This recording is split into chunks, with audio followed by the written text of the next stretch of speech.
पुण्यातील वैभवशाली गणेश विसर्जन मिरवणुकीला सुरुवात झाली आहे। ढोल ताशा पथक मिरवणुकींमध्ये सहभागी झाले आहेत।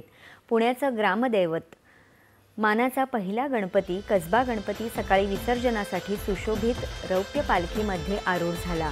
उपमुख्यमंत्री अजित पवार, केंद्रीय मंत्री मुरलीधर मोहोळ, मंत्री चंद्रकांत पाटील, विधान परिषदेच्या उपसभापती डॉक्टर नीलम गोऱ्हे हे मिरवणुकीत सहभागी झाले होते।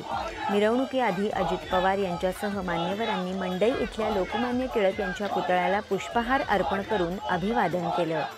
मानाचा दुसरा तांबडी जोगेश्वरी गणपतीही आता मार्गस्थ होऊन मंडई चौकापर्यंत पोहोचला आहे।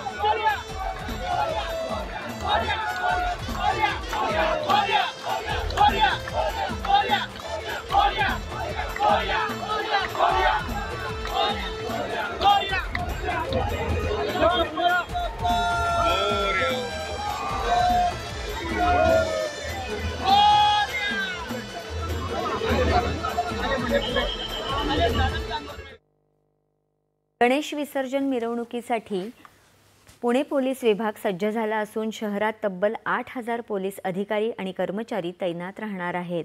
प्रत्येक मंडळाला 2च ढोल ताशा पथकांना परवानगी देण्यात आली आहे। ध्वनी प्रदूषण टाळण्यासाठी सलग ढोल वादनास मनाई केली असून मिरवणुकीत लेझर दिव्यांनाही बंदी घालण्यात आली आहे। विसर्जन मिरवणूक निघण्याआधी उपमुख्यमंत्री अजित पवार यांनी सपत्नीक श्रीमंत दगडूशेठ गणपतीची पूजा केली।